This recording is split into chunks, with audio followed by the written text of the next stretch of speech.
Well, the island of Jamaica is bracing for catastrophic impacts. Hurricane Melissa strengthening to a powerful Category 5 hurricane and expected to make landfall in Jamaica in the coming hours.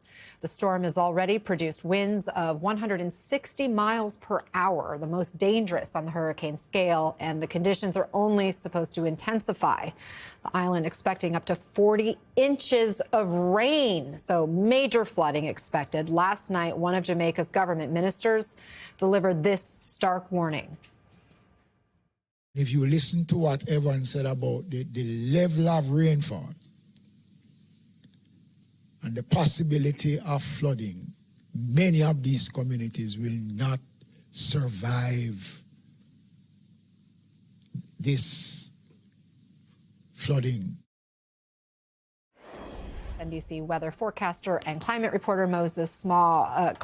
This sounds like a terrible situation. Moses, bring us the latest. Yeah, I mean, in so many words, right? I want to quote the National Hurricane Center. They're using words like catastrophic, which you mentioned, but also life-threatening and disruptive. And I mean, I could talk about the satellite images all day. This is a classic Category 5 hurricane. This thing is absolutely massive. In the eye of the storm is still just about 100 miles away from Kingston, Jamaica. Now, there's a lot of unusual stuff with this storm, but I want to touch on everything with the track. It's expected to make landfall tomorrow morning as a Category 5.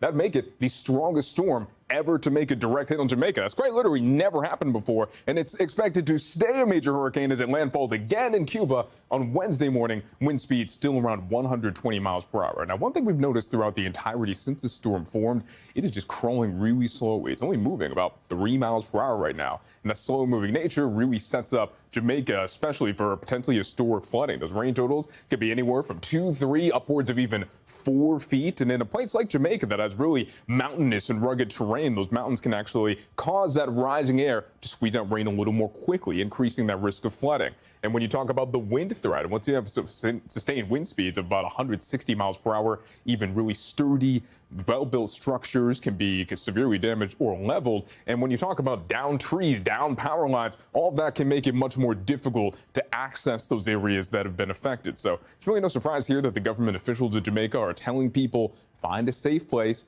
and stay in it. The next 48 hours is definitely going to be crucial as we're waiting for landfall. Yeah, crucial. And I'm sure those images are just going to be really dramatic in the days ahead. Moses Small, thank you. And our hope with everybody there that they stay safe.